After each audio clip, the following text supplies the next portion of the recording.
for Lunch. It's me, Hugh, and I have Christina is joining me today as an experimental co-host, right, Christina? Actually, it feels like a what do they call it? One of those. We've done this before. Yeah, a little deja vu. Deja vu, yeah, deja vu. It feels like I've done this before. Yeah. Somehow, maybe it was an You've ancient talked to you memory. before. It's Almost within a week. Even though this is my very first time. Well, this is your This is my official. yeah, because what happened was we did this show like about a week ago, Mhm. and there were very mysterious, something mysterious happened, and the file was just corrupted or something like that. That's what happens when we get really close to the truth. Something just Hey, goes wait, that's my joke. haywire. Oh, but you told me yesterday that you're already enlightened, so. Well, that's right. So that's right. I am so enlightened that I can just handle it if other people steal my jokes and not say anything. I have You're doing I have very a well. question. I have a question for all of us. Do you know what the 5 agreements are? Yeah. Could you name the 5 agreements that Miguel Ruiz? Be impeccable with your word. Don't make assumptions. Don't take things personally. Always do your best and be skeptical. Is that that's the 5th That's the one? fifth Is that one. the fifth So one? I The fifth one is be skeptical. because I was preparing for this, and it's like me stepping out and taking a little risk here, I decided I'm going to check with the 5 agreements. And the 5th agreement's interesting because it's all about getting real, not to listen to me, not to listen to you, be skeptical and learn and be authentic, be our authentic Yeah. selves. So that's where. Of course, that one was the publisher's idea. Come up with Probably another book. There's a 6th one on its way. We'll come up Yeah. with that today. Actually, we had him on the show, Don Miguel Ruiz, when he was in Toronto a wonderful. couple years ago. He's great. Really? I met him at the Chichen Itza 12/21/2012. He's quite a beautiful, brilliant man and very real and very authentic himself. But it's true. We are going to always have our perception and our own intuitive hit about something, which is why I really enjoyed talking to you last week about Iboga. Well, that's what we're doing it. It's as if for the people out there that It's the we didn't first. even do one We didn't last know. week. And we've got Michael Cassidy here and Robin Rock joining us here. And you guys are, and correct me if I'm wrong, but I know because Robin, you're training as an Iboga provider, is it? Yes. Yeah. And yeah. you're a Bwiti sister. I'm not sure what that means. I'm but a Bwiti sister. Well, Michael and I, we were just in Africa, in Gabon, Africa, 2013 in December, and we were initiated into the Bwiti tribe.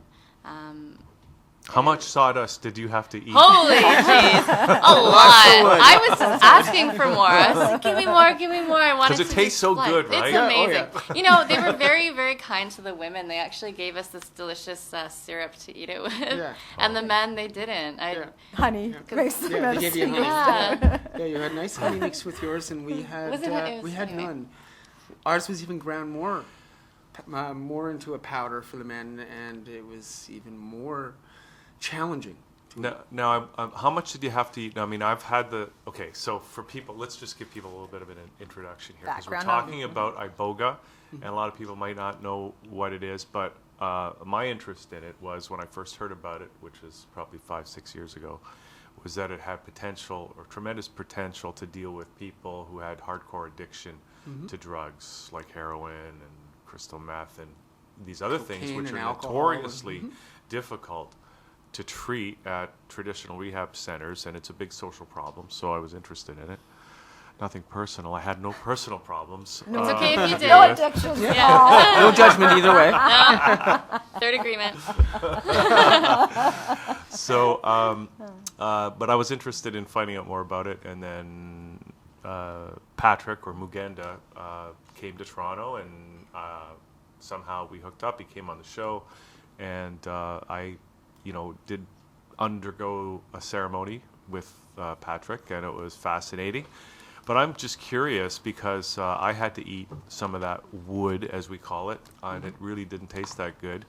Did you have to eat? And then I saw, or he told me that when they go through the big ritual, or Which is maybe it's called an The initiation. initiation, Yeah. that they were eating like mass quantities of this stuff. Yeah. And I just thought, wow, how do you Stomach deal with that. that?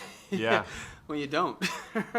Well, initially, with Iboga, when you have to go through taking it, they call it a flooding in a lot of places. They will refer to it as a flooding because you really need to take a lot. We have, I don't know, the women had to take quite a few teaspoons to actually go into that state of flooding.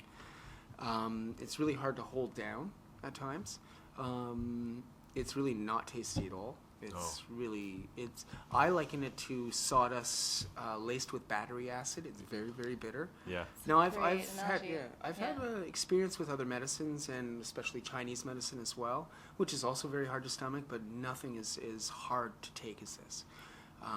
As far as the flavor. It's worse than Buckley's mixture. Yes, actually Buckley's. But yes, it exactly. works. But it works. Yeah, it totally Sure works. does. Given Yeah. that, Yeah. some people might prefer their addictions. I don't know about that one. It's a one-time thing, though. It's something that people can choose to take once, and they don't have to ever go back ever again, you know, unless they want to continue delving into themselves. Right. To answer your question, in the women's initiation, I took 7 big heaping tablespoons of this root bark, the Iboga, and I was of the initiates, of the non-African initiates, the one who took the most. A lot of the women, it was their first time taking it, and they could only handle 1 or 2 teaspoons before they were completely like just purging and getting it all out. And I had done it 5 years prior, so I had had a taste of it, and I had been microdosing before. So I was kind of like working up my tolerance of the taste. I would walk around with some root bark just underneath my lip. And to be honest, I kind of like the taste, but it's something, it's just like anything, it's an acquired taste, and you know that, or I knew going in that it was going to help me. So, you know, at a little bit of pain for awesome benefit at the end, just like getting a tattoo, just like childbirth. I don't know about that, but, you know, but the African women that were also initiating, they took 30 tablespoons. They just kept feeding it down their throat. And they had been eating all day. All sorting it out, day. yeah. And there was this one woman, an African initiate, who actually ended up purging, throwing it up, and that's a big disgrace if it's not held down long enough. So what they actually do, the woman took her finger, another woman that was supporting her, and she looked, there was too much Iboga, so she had to actually lick her own vomit with a bit of the Iboga, just to respect the spirit of the plant and the entire ceremony. So does that answer your question a little bit? Yeah. I think so, yeah. Very graphic. Yeah, with the men's ceremony thing, unfortunately, we didn't get honey to Just eat like with molasses, ours, or molasses. We just had to stomach. For myself, I had about on my 4th teaspoon was unable to really take much more, not only because of the flavor, but because of the effect it was already having. And I'd also received what's called a total alkaloid, which is essentially we take it and create one extract of ammonia and alcohol to create an alkaloid extract, which one capsule of this is like taking about 4 or 5 teaspoons. So you had one of those? And I had one of those. And Is that considered cheating at all in the traditional in the Bwiti way? ceremony? And I guess in the traditional way, they're being really gentle with us Westerners.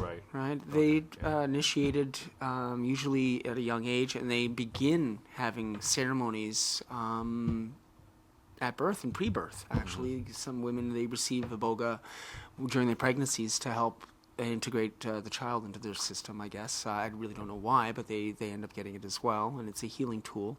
So they continue to use that throughout their lives, and for us Westerners, it's a big difference, you know, to be flooded like that. Okay, so I think, you know, I've said, you know, that I was attracted to it because it had the promise of being a real effective way of dealing with addiction, but it has other purposes. And can you maybe just give us an idea of how it is used in its traditional environment in Africa, and what purpose it serves in that culture, and then we can kind of take it from there. Sure. I can go ahead and talk a little bit about what I've learned from it, about the tradition of the Bwiti tradition. There are many different tribes in West Africa that utilize Iboga as a healing tool, and Bwiti is a tradition that they formed around that. Everywhere from the Congo to Cameroon to Gabon. And it was originally used by the Pygmies, or what are referred to as Pygmies. They're the Baka tribes, or the smaller people of the jungle people.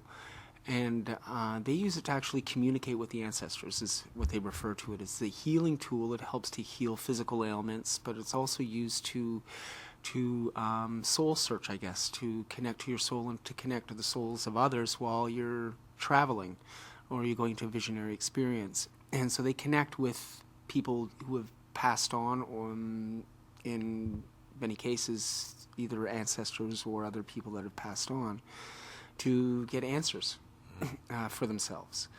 The Pygmies or the Gabonese also use it in small doses to use it for hunting, or to go for deep travels into the jungle, because it opens up your perceptions a lot clearer. You're able to connect with what's going on around you. I'm just curious because one of the characteristics of the experience is a lot of purging. Mm-hmm. The polite way of saying it. Releasing, Yeah. letting go. Yeah, exactly. So, I mean, how does that work if you're on a hunting trip? Do they get used to it or something? Small amounts won't cause the purge to happen. Like I said, I was microdosing before the African trip, and it was like a coffee in the morning, the kind of like perk wake me up. Like I would walk around with like half a teaspoon in my front lip, and it wouldn't cause any side effects like having visions or purging. No. So Yeah. small amounts, it's all right. Yeah, So in that small was in amounts. preparation for the longer journeys, or the. Yes, exactly. And to get used to the taste, because like we're saying, it's just very harsh. It's, yeah, something different for sure. Yeah. Okay. So now, so Michael, but maybe you could tell us a story how you found out about Iboga, or initially, and what was Well, it it's about it really- that attracted to you? Well, for me, it was really quite serendipitous. I had been studying about plant medicines and plant spirit medicines and learning more about it. And I had a little shop in Kensington Market, a little seed store selling organic sprouting seeds and sprouting kits. What was your store called? Seed culture. Oh, okay. And it wasn't open for very long. And while I had the shop open, I also had a bulletin board. And I was doing another ceremony elsewhere called the Muniki, which is a ceremony that was conducted by Alberto Velodo, or a group of rites from the Peruvian shamans from the mountains. And I was doing that ceremony, and a woman had shown up who'd been to this lecture previously, and then did a ceremony with Muganda. And she'd come to the event and said that she'd been to a ceremony where they cure addictions with a particular medicine, and my eyebrow kind of raised a little bit. Having grown up in 12-step recovery groups, my father was an alcoholic, and addiction ran in my family, and I had also had bouts of addictions when I was younger and went through 12-step recovery groups, and the whole idea of addiction being cured kind of made my eyebrow raise, and I was like, oh yeah, sure. I went back to my shop and I looked on the bulletin board, and there was this flyer that somebody had put the week before, so I'd missed his seminar. And I was walking on the way to the store the next day and looked over, and there's Muganda sitting with this person, and they're sitting in Kensington Market, and we just chatted and we got along. And he came to the ceremony that I performed, and afterwards he had asked me to come down and work with him in Costa Rica. And so I kind of shrugged it off, and a few months later I did a ceremony here in Toronto. With him, and it was quite the experience. It was really quite amazing and eye-opening, and different than any other plant medicine that I've experienced before. And I just knew from that point on that I should be working with this medicine, specifically for its uses in addictions and for things like depression and anxiety, and just getting the truth about yourself. It's sometimes the truth is painful. And as Robin and I were discussing about the idea of the matrix, of the red pill and the blue pill, right? And Actually, at the Iboga Wellness Center, they have red capsules, where the red capsule is about embracing the sometimes painful reality and stepping out of the matrix.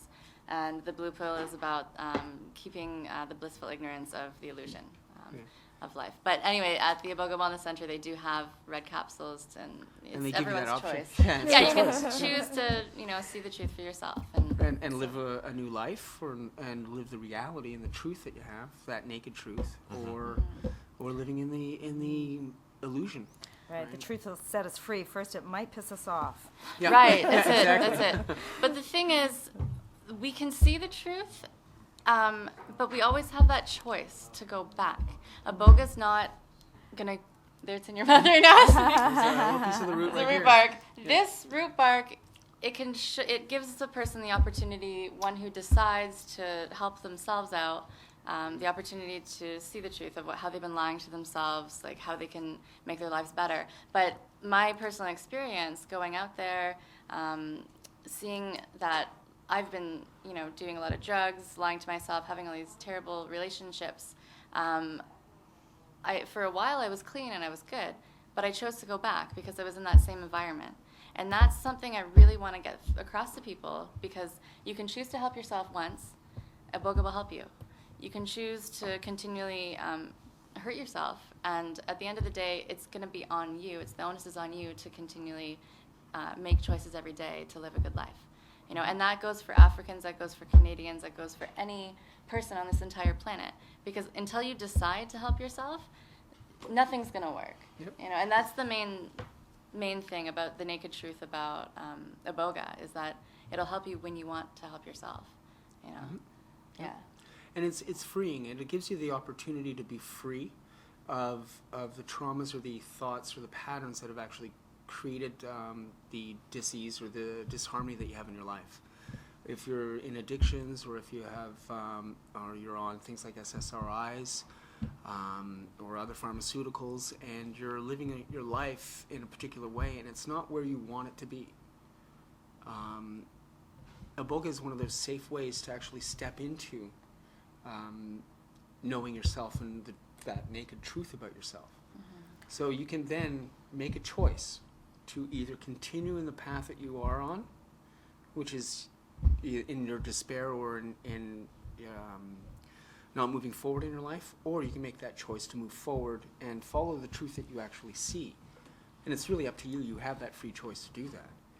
Like for myself, for instance, one of the things that happened to me is I felt free of all of the attachments that I had to the dramas in my life, whether they were the past or the current ones that were happening, and I was totally free. The beauty of Iboga is that I was also free to attach to new dramas if I chose to, which I did. I did, and that was for at least another year to 2 years. I attached to a lot of new dramas that were occurring. But the key is that I was able to see it and witness it as it was coming up faster, and then release that drama and just say, oh my God, why am I doing that again? Oh, I remember now. And not cast any blame outside yourself, right? And say, you know what, own Or it. even to myself, Right. or even blaming myself for being there. It was like, oh yeah, that's a pattern that I've had. Okay, I see it now. Now that I see it, I shed the light of my consciousness on it. Mm-hmm. It has no effect anymore, right? Except for the effect that I choose to put on it, right?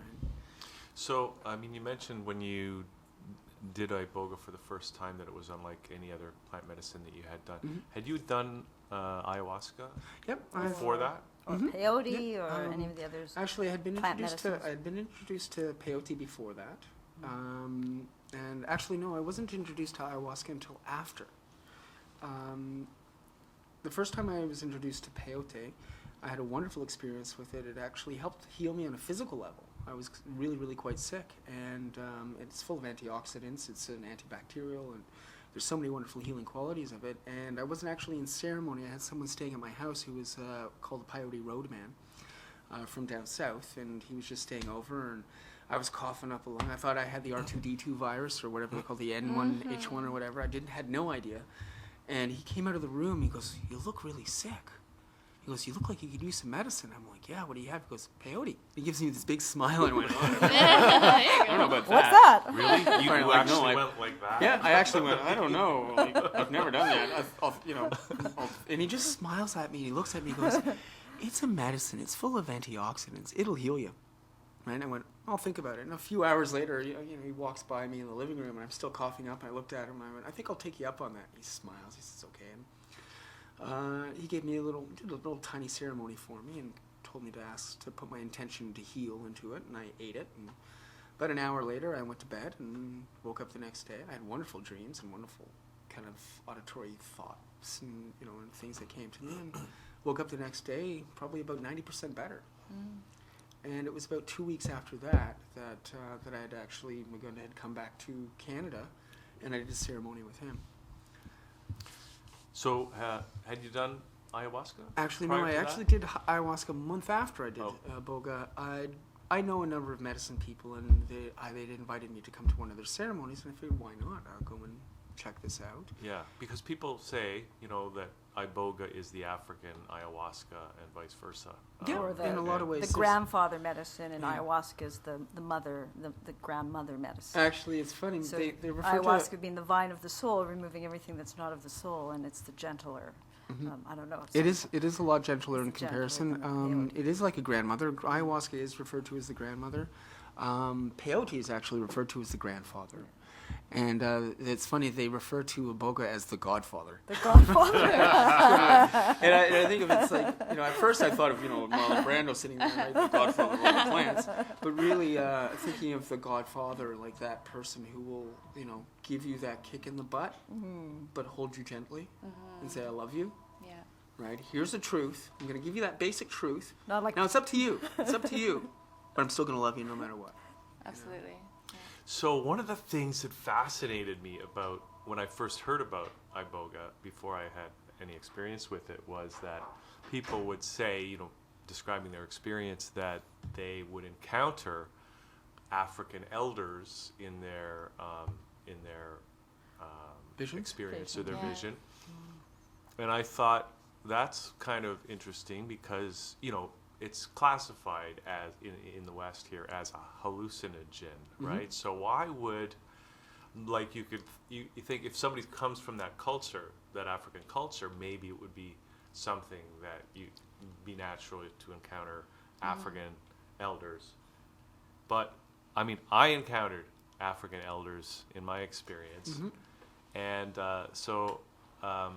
which says to me that really it is something a little bit different, a little bit beyond what our classification of it as a hallucinogen. It's something else bigger than Much more.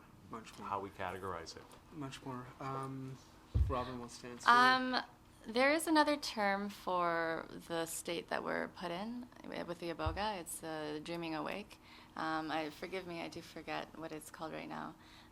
But in regards of connecting with African elders and stuff, when I was in Africa, I connected through the fire with my spiritual mother. And it was a beautiful African woman who was completely naked, just dancing in the fire. And for me, I grew up in Canada, haven't been particularly religious or spiritual in any sort of the sense, but I've believed enough in myself to go on these adventures. So for her to show up, it was fantastic, and it's just, it's something else, yeah. Africa is our mother. Africa is our mother, Yeah. absolutely. Yeah, I believe it's that's interesting you say true. that. Yeah, as far as all our heritage in some way. So being North American, I can feel Africa in my blood.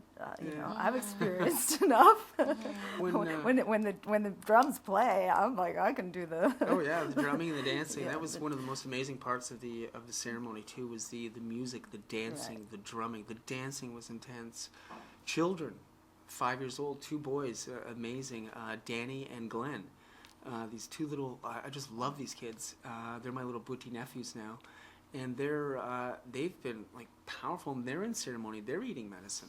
Right? More than we would be. These little boys were eating more medicine than I was, and they were perfectly fine. They weren't purging.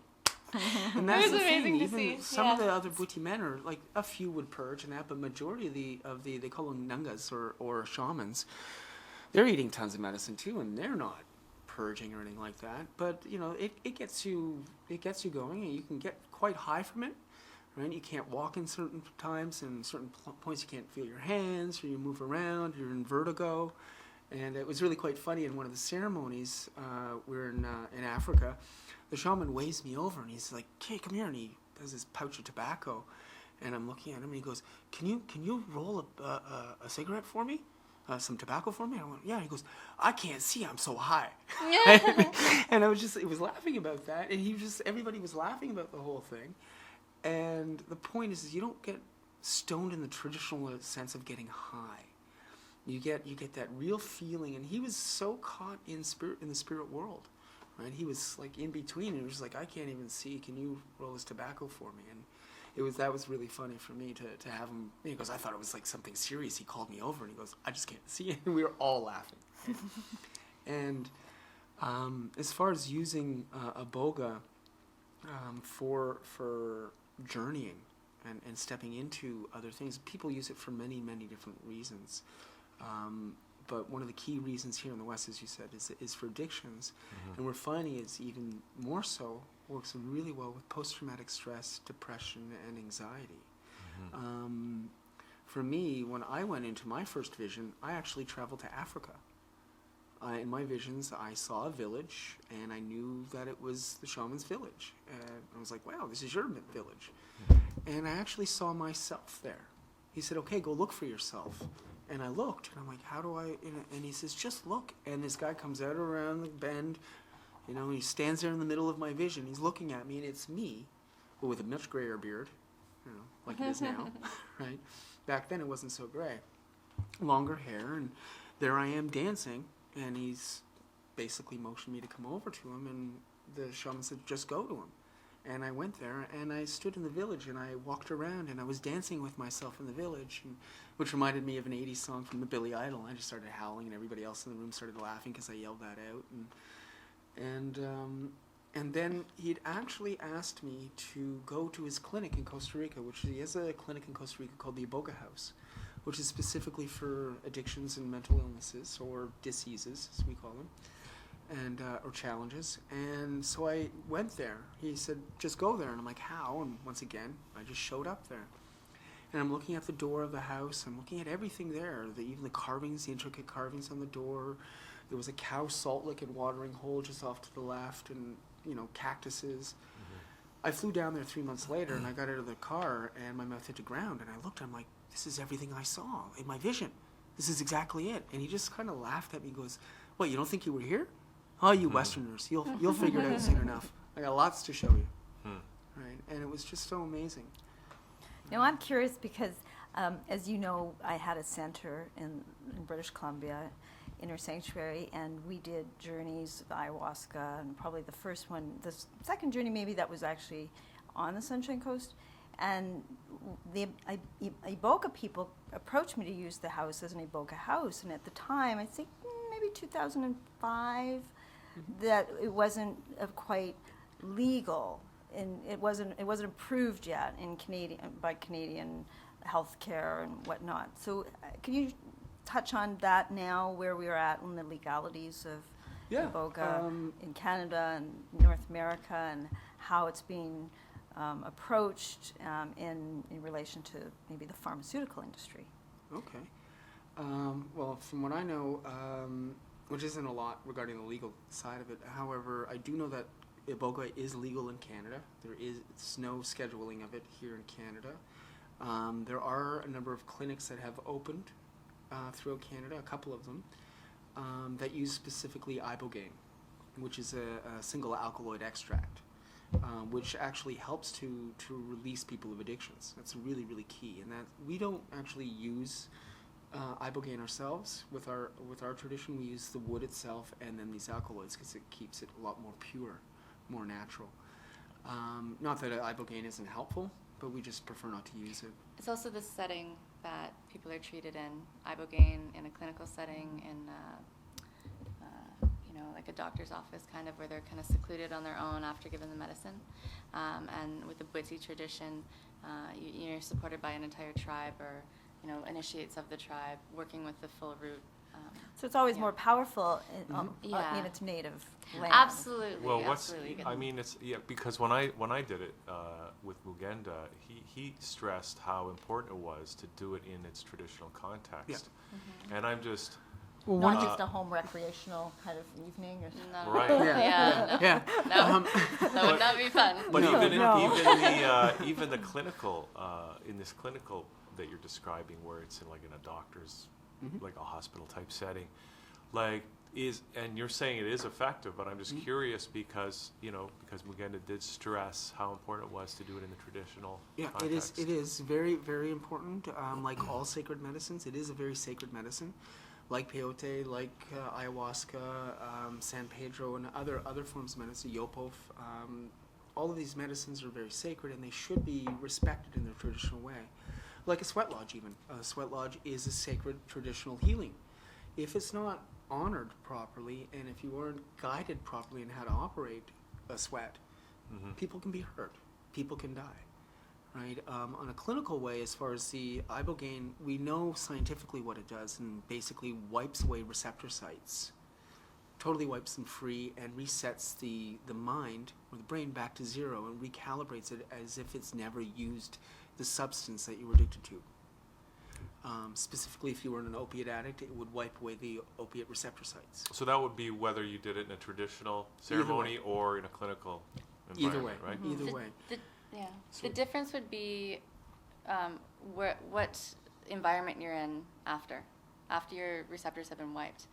Are you going to be sitting around campfire talking with wise men and wise women regarding spiritual paths and healthy steps forward, or are you going to step out of the clinic and go back to the same friends and environment where you were doing drugs and watching TV, which could influence you to who knows what. Which is That's an the addiction as difference. well. Exactly. Absolutely. Anything to numb ourselves away from the pain that now has been wiped away with the Iboga, but we're going to just shove it right back in. That's the Well, you'd difference. think that these rehab clinics would know something about that. Shucks, you'd think Well, so. that's the thing. I don't know. Why is it they don't? Okay, Well, so see, and it's because they still consider, in a lot of ways, some people will consider that the visions aren't as important. And that's one of the key things about Iboga, is that the visionary experience, which doesn't happen for everyone to begin with, you need to, of course, detox and cleanse the body. Not just the physical body, but your emotions and the stuff in your mind that is blocking you. That's what the initial flooding does. It releases those things. And if you're lucky enough in that first instance, you'll start to receive those visions. What we do is, if somebody comes to one of our clinics, you receive the detox, and then you go through another journey, which is called the psychospiritual or spiritual journey. So you do two. Yep. The first one's a detox, Yep. mostly a purge, and then the second one is really more about the visions. Yeah, well, it's Yes. about connecting to that visionary experience that you have that brings you to those points in your life that are what's holding you back. Those things that you've either been told or that you've attached to that you don't even know about. A lot of times people don't even realize it. But I'll tell you, until they know. Until they see it, then they go, oh, yeah, I know I've been hiding that for a long time. Now I Or see I it. don't want to really see it for what it is. Yeah. Like for myself, I had an incident in my visions. I actually went to visit my parents. Now both my parents had passed away, and I didn't see either of them prior to their death, just prior to their death. And there were things that I didn't clear with them, things that they had done when I was younger that traumatized me, and that I felt were I needed to address. And so when I saw them in the spiritual plane, and I met with them, which is what Iboga does. Helps you to bring to those particular souls, or at least it was for me, and for a number of other people that I've met. I had just the thought of the question I was going to ask my mother and father, and my mother looked at me. She looked at my dad and looked back at me and went, "I thought you'd just be happy to see us." And as soon as she said that, my attachment to that drama, I just went, "The hell am I thinking? I missed you. I haven't seen you," and just let it go, because I was no longer attached to the past. I was present with her right now, which was one of the things I actually never really was, really present all the time. So I was able to be present in that, and I felt totally released from that drama. And so after I went through my ceremony, people asked me, "Are you free?" Asked you, what did you get from this? And I said, "I'm free. Free of the drama and free of my attachments to them." Right? And that's part of even with addictions.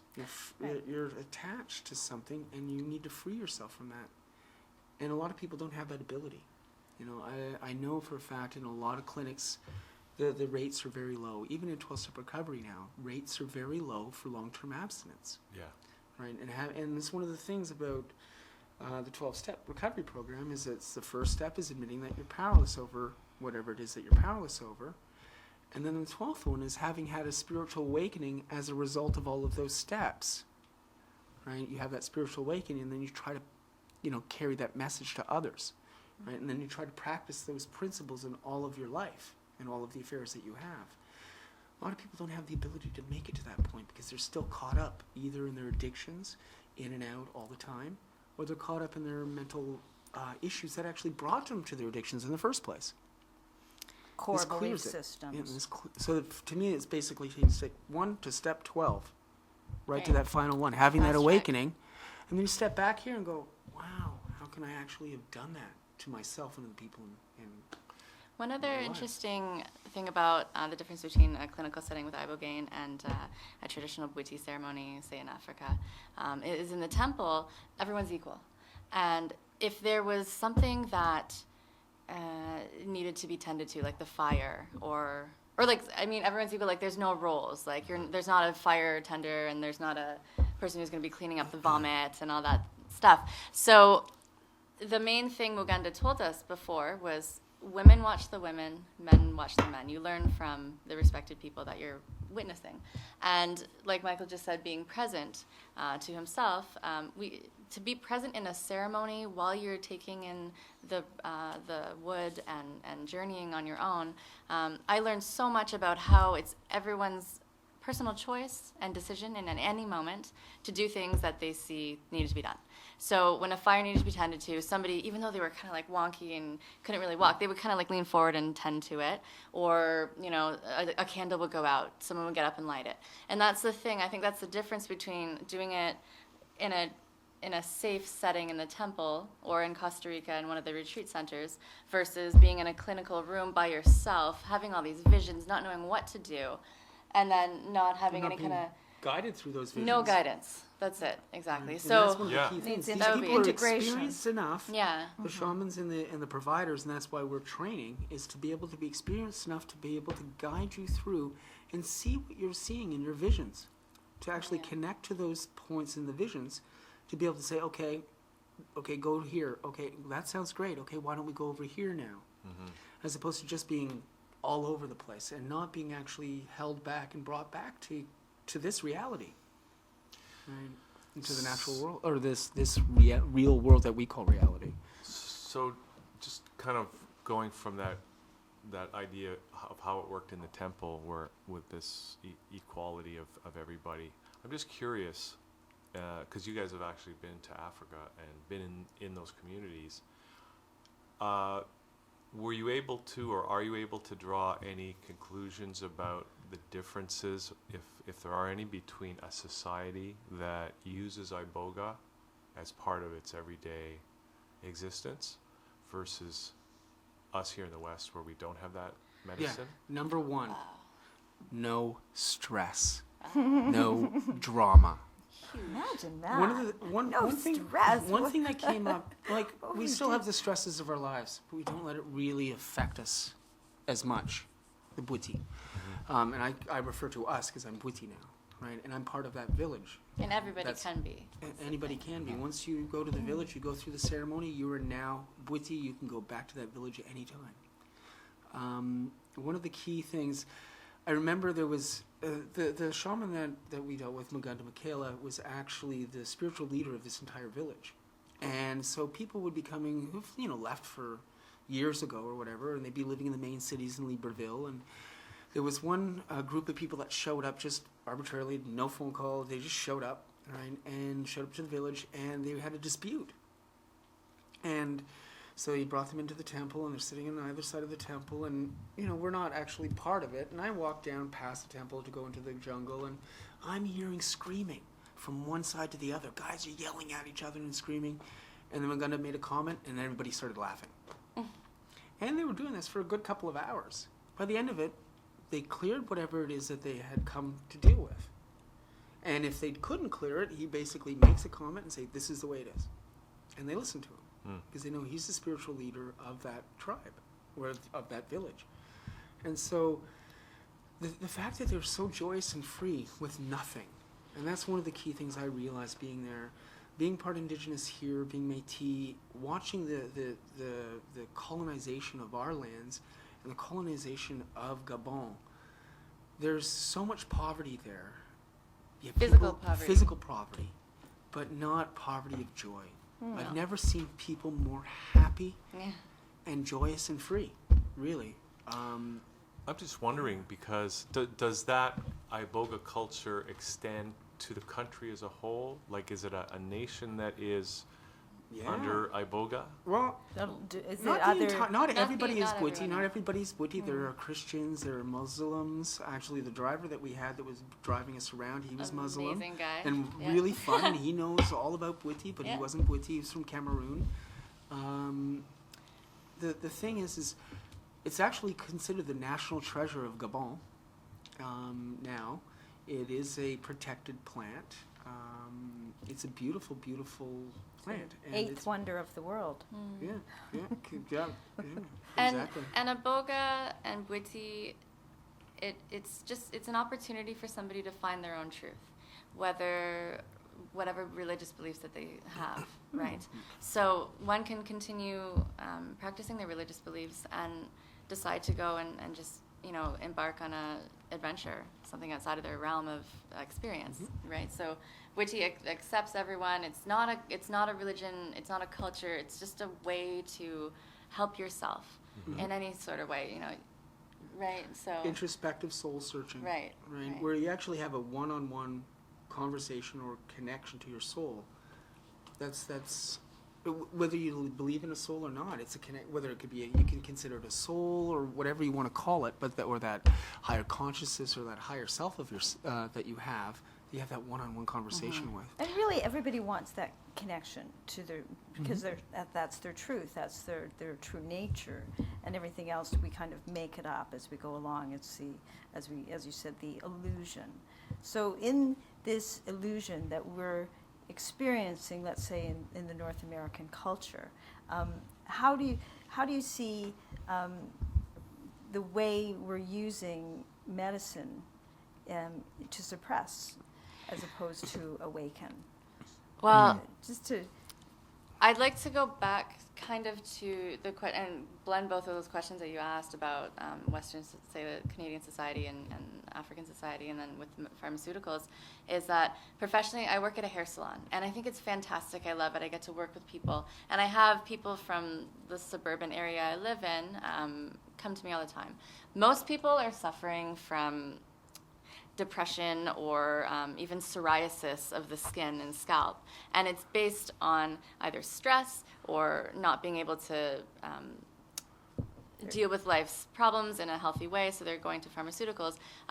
One thing that happened when I came back from Africa was hearing a child screaming in a store I was in. And to be perfectly honest, it didn't compete with me at all. I didn't know what was going on. It was just this weird, like, buzzing sound, like a siren going by. And because for 2 weeks when I was in Africa, no child was crying. There was, like we said, no stress, no numbing down the body with pharmaceuticals or anything like that, just using pure natural herbs and spirituality really to be well. I didn't know what the difference. Sorry, I didn't know what was going on. So, I feel like being firsthand, like first in line with people coming into the salon with me, pharmaceuticals. They're it's an easy way out, and Iboga's not easy.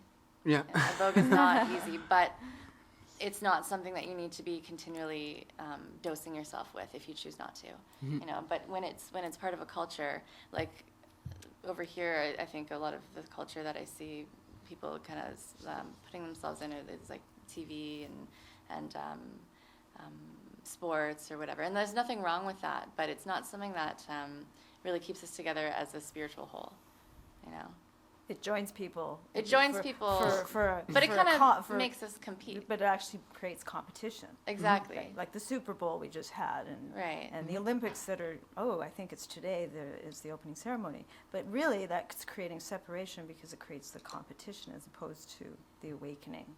Exactly. So Yeah. that's our Western culture. Silence. Silent moment. Ooh, shall we fill it up? Yeah, fill it So up. there's another addiction we have to. Well, one thing I wanted to talk about was because when I had the experience, and you mentioned it previously, I don't know if it was while we're on the air here, but that I had the sense that, and the music, and we're going to hear some music probably as we finish the show. Very important we'll go part of with it. that. But the music and just the overall feeling was that it was so ancient that I was experiencing something that was so ancient that it boggled the mind. And you mentioned that somebody mentioned to you that this is you actually go back to the beginning of creation. Exactly. And Exactly. can you just talk about that a little bit? What that means? Well, the first time I did Iboga, I was starting to purge, and I started to listen to the music. And I was getting a little bit of visions. Then I purged, and usually when that happens, the visions don't come as frequently or as strong. When you're purging. When you've purged, right? After you've purged, you don't have as much in your system. And I listened to the music, and I was getting a wave, and I felt like I was riding the wave of the music. And that's what brought me to my visions, was the music. It helped to calm me and help me pay attention to the moment and just to let it flow. Let the screen that pretty much opened up for me. It was a screen. I had my eyes covered, and I saw a screen, and I saw things, and it was, jumbled. And then all of a sudden, I was there at the village. And so, when that happened, I said to Magunda, I said, "Oh, the music brought me to to the village, brought me to the visions." And he was like, "Great, man. Now you're there. You're deep." And that's the thing. It brings you. The music calms. It brings you to that point. And there is a series of songs that are sung during the ceremonies, especially through the initiation. And there is it may not seem like any order or anything like that, but there is an order to the ceremony. There is a way that the different medicine people that are there will gather around and bring in the different spirits or the different tools that they have to work with. That's one of the things I was told too, and I've witnessed in Africa, was that a number of the different medicine people or the shamans that were there were over a dozen of them from different areas, women and men. They all had specialties that they worked with, and it's not just Iboga, right? They work with other medicines in the jungle, right? There are a lot of other tools and medicines out there that work in the jungle. There are even other medicines that are even more visionary, with none of the side effects, right, that Iboga has. What are those? Yeah. I haven't found those yet. I think in my next trip into the jungle, when I go for the actual rite of passage, perhaps, maybe down the road. But there are all lots of different medicines that come from the jungle that help heal us in other ways. And one of the things they say about Iboga is it's a medicine. Just like peyote, just like ayahuasca, all of these medicines are there to help you in a particular way. So And all these mostly- medicines, there's many of them. Does that imply that we have a sick society that needs medicating? Well, that we, one of as an awakening consciousness, that the medicine is helping us heal. Does that imply that there's something innately wrong with humanity, I don't know if innately wrong with humanity, or the individual? but perhaps or innately wrong with society Society. and the way it's structured. One of the things I noticed when I was in Africa, and even when I was in Costa Rica, where I didn't feel stressed. I wasn't caught up in lots of stuff outside of what was going on right then and there. I was present. When I flew back from Africa, even just the moment I got into the Paris airport, I could feel the vibes of stress and people being, and I could just feel it a lot easier, right? Because I'd just come out of the jungle and I was, connected with nature, my own nature as well. And that's one of the key things about Buti tradition, is they say that there is no difference between us and nature. We are nature. And nature has been provided, the world is provided for us. They do have a belief in a one God, and that God created man in his image, which is, I find very interesting, is influenced by Christian belief systems, and that God created the planet and everything on it for us, and then we have total abundance all the time. and our lives will be great if we use nature. But the moment we start to abuse nature is when we suffer. Because Whether we're that be abusing ourselves. abusing the physical world, abusing ourselves, or abusing others is when we suffer.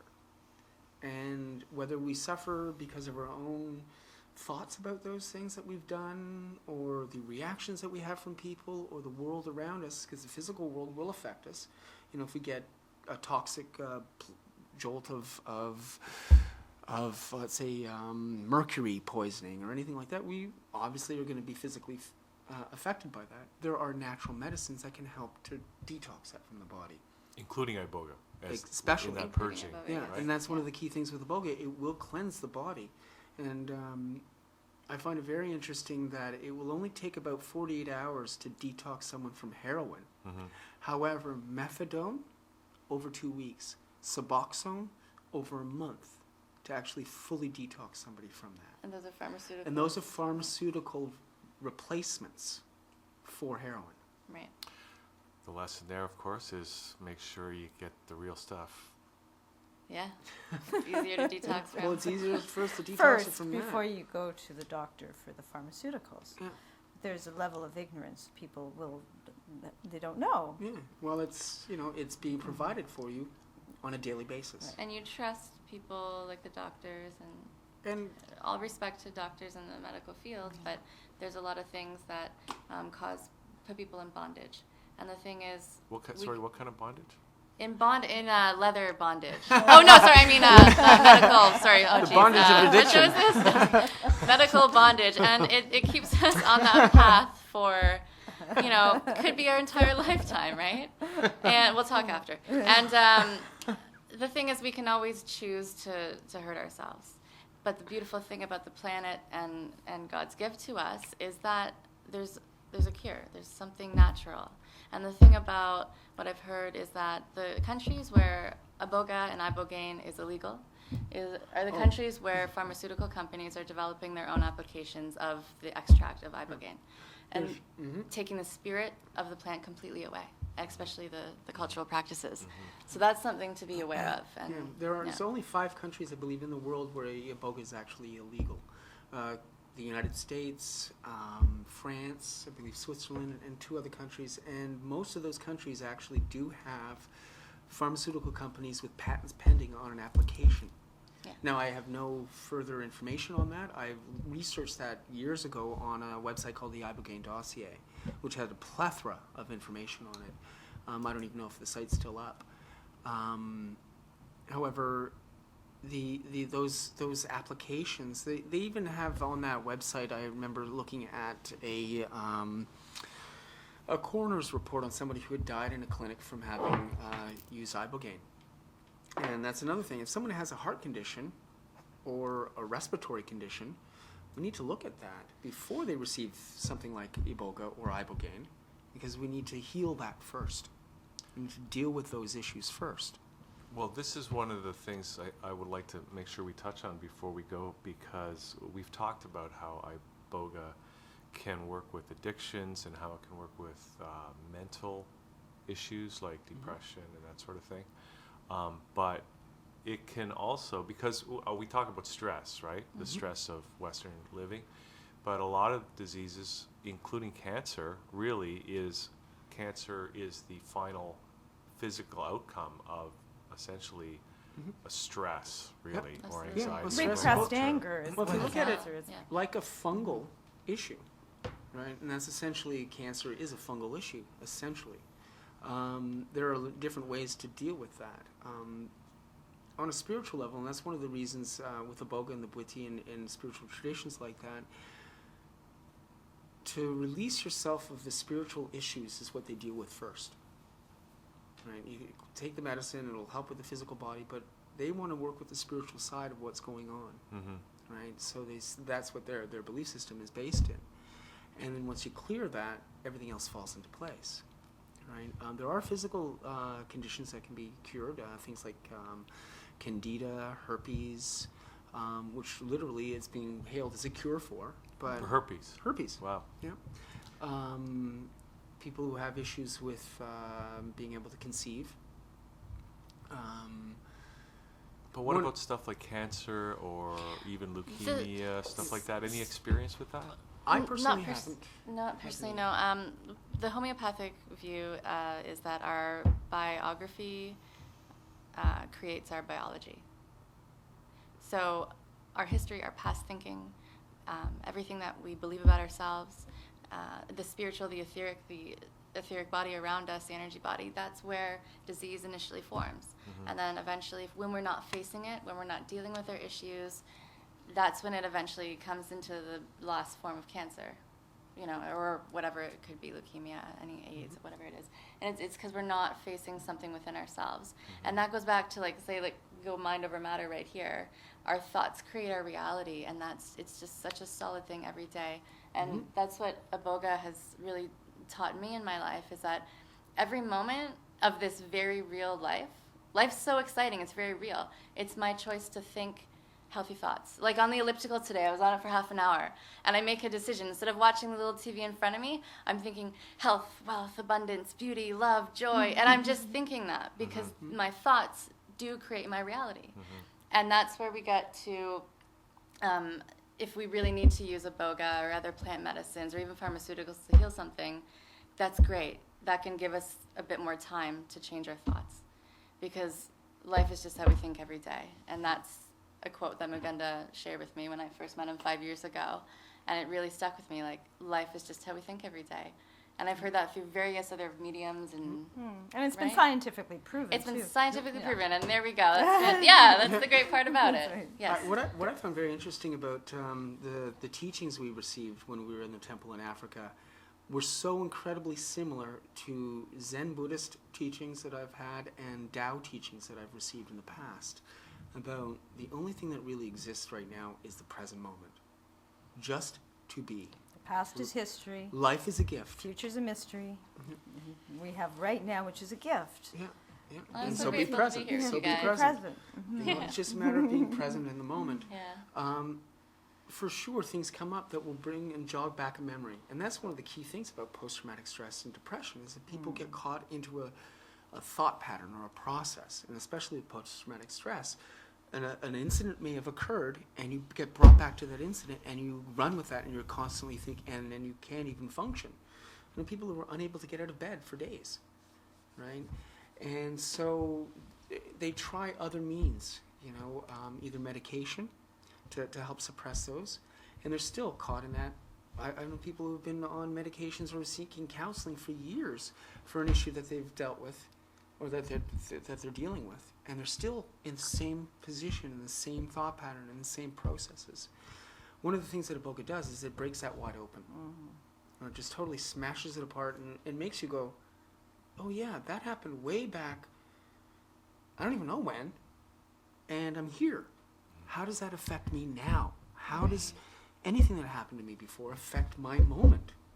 And once you see that, and you not even see it, once you feel it, really feel it, it has no bearing over you anymore. And that's, I think, one of the beauties about the traditional means as opposed to the clinical means, is because they actually guide you through the incidences or the issues that actually show you that naked truth of what's stopping you from living a life of love and abundance.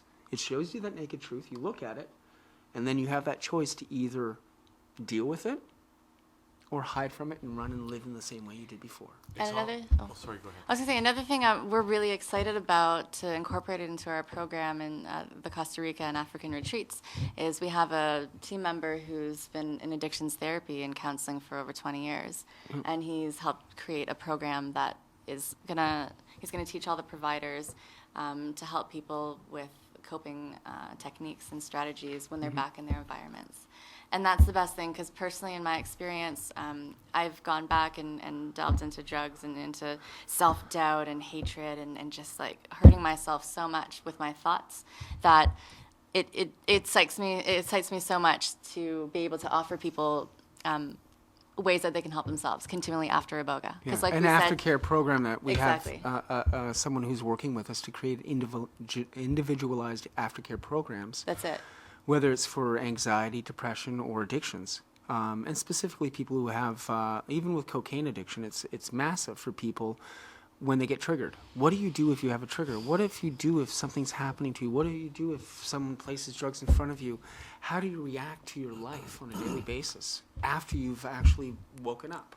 Right? Once you've cleaned yourself up, once you no longer have a drug in your system, you're now no longer addicted to it physically. You still have that choice. But you have mental issues Yeah. or thoughts that bring you back to it. What do you do? Especially a drug addict. It's not just about using the drugs in that moment if you're shooting heroin or smoking crack or doing crystal meth or drinking. It's all of your life based around that. It's the getting and using and finding ways and means to get more, which is one of the statements The they use. lifestyle that It's goes the lifestyle. along with it, or the family system that Well, might have created. Now you've just opened up the door for, now you have about 12 hours extra in the day that, what do you do now? Because that's what you were using for drugs the whole time. To get your drugs, to use it, to prepare it, to do whatever else, to hide it, you know. What do you do now? How do you live your life? Bondage. You know, and one, one 12 hours. That's a lot of bondage? time. No. Jeez. so the key things that I find with Iboga more than anything else in Witty is that it makes you be present and it makes you be accountable for yourself. You know, it kind of suggests to me that it's like everybody's walking through life and they're hiding, there's something wrong somewhere with most people most of the time, and everyone's different, so people, the outcome is different. Some people might get physically sick, some people might get depressed. Lose their home in foreclosure. Well, all that stuff, yeah. I mean, whatever it is, whatever the life situation is. Have dramatic relationships that Different end challenges. horribly. Yeah. Yeah. So it's more than even just the mental or the physical disease or dis-ease of the person, but it can also be the life situations that arise from whatever they're not looking at or whatever the problems are that they're not dealing with. And it's almost like Iboga helps people at every level. It really just helps them deal with the fundamental issue, and then that hopefully will translates and affects everything where they're having problems in a positive way, whether that's physical, mental issues, or life situations. And it reminds Without controlling Yeah. the outcome. That's one thing about Iboga Yeah. that's Right. beautiful about it is that Non-attachment. it doesn't control you. It doesn't make you do anything. It just shows you what you have the possibility of. Right. Of doing. It shows you that possibility of living a joyous and free life. Right? You can look at it and say, wow, this is what I should be doing, and this is, yeah, I see that. And then I'll turn my head on it and go the other way because it's scary. The truth can be scary. Right? And I think, sorry, Oh, go sorry. ahead. I was just saying, we keep doing that. It definitely gives you the belief in yourself that you can go forward and you can face those challenges, whatever they may be. I don't think anything happens to us without good reason, and nothing will happen to us that we can't face on our own, you know, or, right. Right, we also have those challenges as catalysts to go closer Yeah. towards the truth. It's exciting. Yeah. We're always in the right place at the right time. Like, I am right here, and this is great. Which may not have happened if those African spirits hadn't have See? wrecked our last taping. Yeah, that's right. They were like, you know what? This would be cool. Yeah, I if think Robin we was need Robin here too. Round Yeah. robin. Yeah, see? Oh, yeah, round robins. Well, sorry, go ahead. I think one of the keys is it allows you to appreciate your life more. Right? Yeah, And to be grateful. You know, that's one thing I was told too when I was in the temple is that there's only one prayer in the entire Witty tradition. They don't pray for anyone else. That's why they don't pray for people. Right? It's not up to me. Right? That's your job. Pray for yourself. But we have only one prayer. That's thank you. All right? Thank you for this life. Like when we get up in the morning, thank you. That's our prayer. Thanks for this moment, The for universe living my life. loves gratitude. Right? Yeah, That's all it is. totally. Yes, because we get more of the same. Absolutely. And the Sometimes we more- have to lose it all to learn that.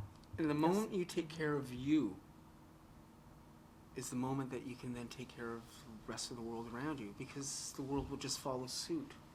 Right? And that's one of the things I see a lot of is people trying to control the outcomes of everything that's happening outside of themselves, as opposed to actually controlling themselves, their own mind, right? You know, and that's one of the key things that Muganda has talked about as well, and it's in the tradition, is that it's up to you. It's your mind that creates fear or anger or depression. You are the master of your own mind and your own life. So begin to. And that's one of the key things I learned in Tao traditions. You know, I was initiated actually into a Taoist tradition many years ago. And that one of the key things they said is that just be yourself. Just be. Right? There's nothing else you need. You don't need to be anything else. Just who you are. And that's why we're rushing around everywhere. Everybody here is rushing around to do stuff, right? And it was an Alan Watts quote I was going to quote. I want to see if I can find it again. And it basically talks about, how did he put it? Actually, Go find it. maybe in after our break I'll find that quote, because it's rings so true to what I was told in Africa. Right. Well, I'm ready for my next Iboga experience. Awesome. Exciting. Too. Awesome. Exciting. I want to be there for you. In Costa Rica. Well, that would be great. Now, Well, what should about we go to you, Africa? We'll be Christina? starting to do treatments It's- in well- Africa, in Costa Rica very soon. And we already have people doing treatments at the Iboga Wellness Center. That's ibogawellness.com. Wonderful group of guys that we've initiated with, and women who've initiated in Bwiti, who are treating people. And those are both in Costa Rica, right? Both in Costa Rica, an hour apart from each other. If you and want, beautiful, the wellness center is beautiful. It is. Just a It's gorgeous very place, and the guys are amazing. They're mostly Americans that we worked with, and a couple of people from Norway yeah. that work with us. We have people from all around the world coming to the clinics. Now, what about in Canada? I mean, I had my ceremony in Canada. Mhm. It was in the summer, thank goodness. Yeah. Yeah, good. In this city? Yeah. Well, near this city. So, if coming up in the very near future, as soon as we possibly can, that's the reason why Michael and I are going out and training in Costa Rica, is so that we can make Iboga more accessible for Canadians, for Americans in Ontario. Yeah. In So- Ontario or British Columbia. British Columbia. Anywhere across Canada. Yeah. Because we need it. We We need do. it We everywhere. We have Do. a center I have- in BC. There is an Yes. Iboga center. The difference is this would be the first Bwiti center. So we like to keep the culture intact. We definitely need it. We definitely need it. You know, like I said, working at the salon, there's a lot of people coming in, and it's all, life is how we look at it. And like on snowy days, like the past couple of weeks, you know, it's been crazy, but people come in and ask, how you doing? And they're like, oh, it's snowing. Bah. You know, even kids are doing it. And that's the crazy part, because I'm thinking, this isn't your true self talking. You know, you came out of the womb and you're like, oh, you know, like life might be great. Let's do this. But anyway, kids, we I had definitely my- need it here. If I had Yeah. my snowsuit, I'd be making angels in the snow. Yeah. We could, you know, For me. it's a bit, it's Oh, cool, come but on. it's always changing, and that's the best part about it, is that Iboga centers are changing. We're going to be bringing them out to Ontario, and if you want more information on Iboga House and where we're going to be working and training, go to thenakedtruth.co, and we'll send you a lot more information on that. We're having our entire Yep, thenakedtruth.co. We've just begun a site to basically give people information and to log in so we can send them more information on Yeah. what we're doing. so sign up on our contact And form the intention too. is to eventually bring it and make it more available and help to drop the cost of this expensive medicine. It is expensive. And I always wondered why. Is this medicine more expensive than other medicines that we find? Obviously, it's in Africa. I just sent back a parcel. I just sent a parcel yesterday to Gabon. It was £6. It cost me over $300 to send the parcel to Africa. Whoa. The stuff I sent was for the village, you know, some solar lights, some solar showers for any of the new people coming to the village. And that only cost me $150. It cost me double to send the product there. Wow. It's one of the most expensive countries in the world. So it's the fourth most expensive country in the world. So one of the things that we're trying to do is make it available here in Canada and in an Indigenous traditional way.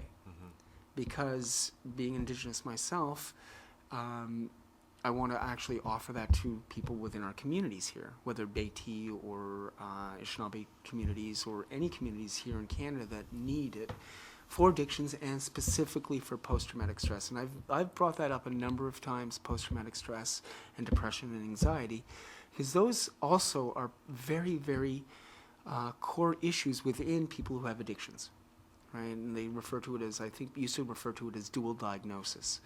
And that's one of the issues that comes up for a lot of people, is to clear those things to help them clear their addictions. Right. Okay, so we've been going for, I think even, More than an hour. maybe almost over an I hour. could talk Is for there a anything few So else? much more to say, I'm Well, sure. is there anything that we haven't talked about that we should get out on the table before we One wrap up? thing that's on the tip of my tongue right now, just talking about why Iboga is so expensive. There's specific traditions and rituals that need to be done when cultivating the plant and the root so that it keeps the spirit intact. And I had firsthand experience with a bad batch of Iboga that was not from Gabon. It was ordered from another Iboga site. Some friends have done this. They've ordered it trying to get off drugs or just for spiritual expansion. And this was a tainted batch. And I actually did a little bit after I came back from Africa, just a 1 gram capsule, and it was a terrible experience. What happened? I'm just curious. Well, yeah, that's okay. Well, at first I was out, just out at a gathering, and I started to see everyone's energy lines. I could see everyone's aura, but the thing was, it was a party too, and there were people drinking, so I was taking in their energy, and then. It was nothing like the Iboga that I had in Africa, and it was apparently from Iboga plants that had not matured, and they didn't do specific rituals to keep the spirit intact. And another friend of mine had a very, very bad experience after having good Iboga coming in. So anyway, that's a big reason why I'm very adamant on getting good Iboga out to people, because I've dealt with depression, I've dealt with anxiety, I've dealt with eating disorders, drug addiction, everything that I could numb myself out with. And I think it would scare someone if they had a bad batch, as opposed to something that we know. Well, and works. that's the thing, respecting the plant. Yeah. There's traditional ways that they harvest it. There are spiritual practices that they do before the actual, or whether you want to look at spiritual practices or not, but there is a particular way to harvest it. And there is, whether it's being I have no idea if it's tainted in any other way or how it's actually brought into any other way. I've never actually tried to order it or do anything like that. I would only do it in ceremony, and it's like that with any other medicine. I would never do it without being guided. Which is important, to bring that up, because if people are out there thinking that they can treat themselves, you really need, it was stressed to me how important to do it in tradition. Actually, before I did the ceremony, I actually got some Iboga myself. It might have been tainted, I'm not sure. I didn't know what to expect.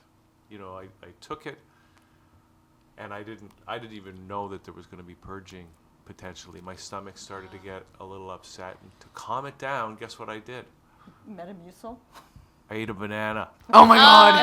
And you know what that means? Oh yeah! Woo! Oh my God! That was it. That was it. Yeah, was all over. That was it. That was it. That's like a little inside Iboga joke, right?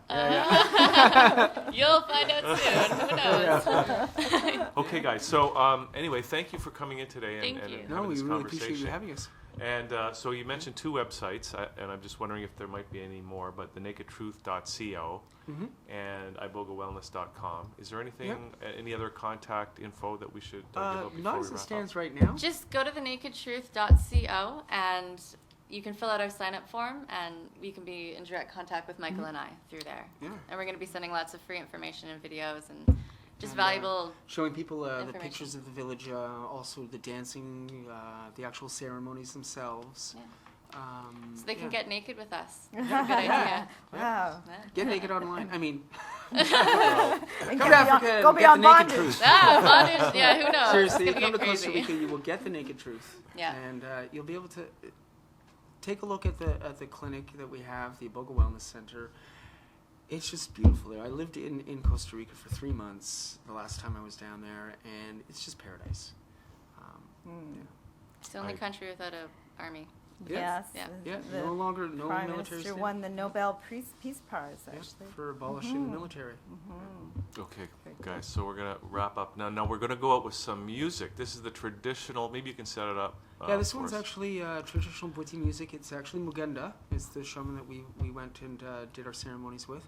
And I do believe that this one particular piece is in honor of his grandfather, who was the shaman who guided him into becoming the shaman, and he took over for his grandfather as the spiritual leader of the village and that particular community. So This is, I guess, in honor of his grandfather. So this is the kind of music that you would hear going through this ceremony. Oh yeah, right? yeah, So- and you get to actually Feel it. participate. You get to participate in the ceremony, and that's one of the greatest things about this is you're not just you actually become a participant in the ceremony. So you Yeah. get to sing and you get to dance, and you know, that's fun. Really Well, maybe fun. we can have some good Ontario hemp. to do Delicious that hemp. with, which is, Do Is that it. psychoactive hemp or non-psychoactive hemp? no, this is Non-psychoactive hemp. non-psychoactive. Depends what you think. This is organically grown hemp from our local farmers, and this is one of our medicines that we have to offer in Canada. So it's got everything the body needs to survive in any situation. So the most I do want sustainable to end product. with one thing too that I remember being told is that there's so many different medicines out there that we have, natural medicines, whether it be marijuana, all these different things that are out there. The issue, not the issue, but the challenge is not to over-medicate. And that's one of the things that you don't have to be challenged with Iboga, is that you're definitely not going to be wanting to over-medicate with Iboga on a regular basis, because you can't. Meditate, don't medicate, is that it? Yeah, meditate, don't medicate. Exactly, exactly. I don't know. That sounds like harsh medicine. That's a toughie. Okay. Thank you so much. Thank you, guys. It's such a pleasure. Yeah, thank Nice. you very much. It's wonderful. Okay, so we'll see you next time, and we're going to go out with this music by Uganda, and we'll see you all next time here on Liquid Lunch. You're on ThatChannel.com. Cool. Adios, muchachos.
Majaga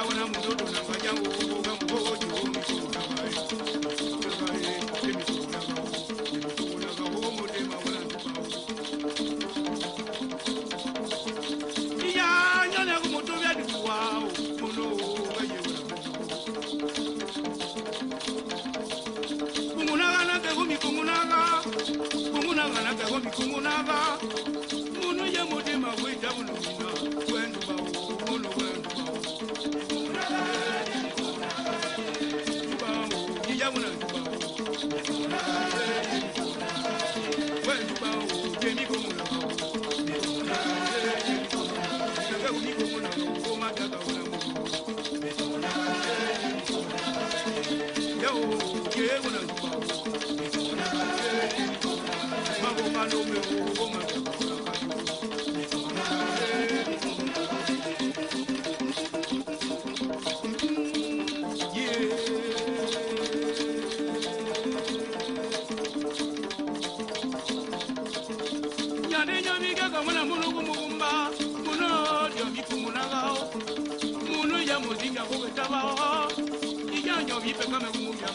Yo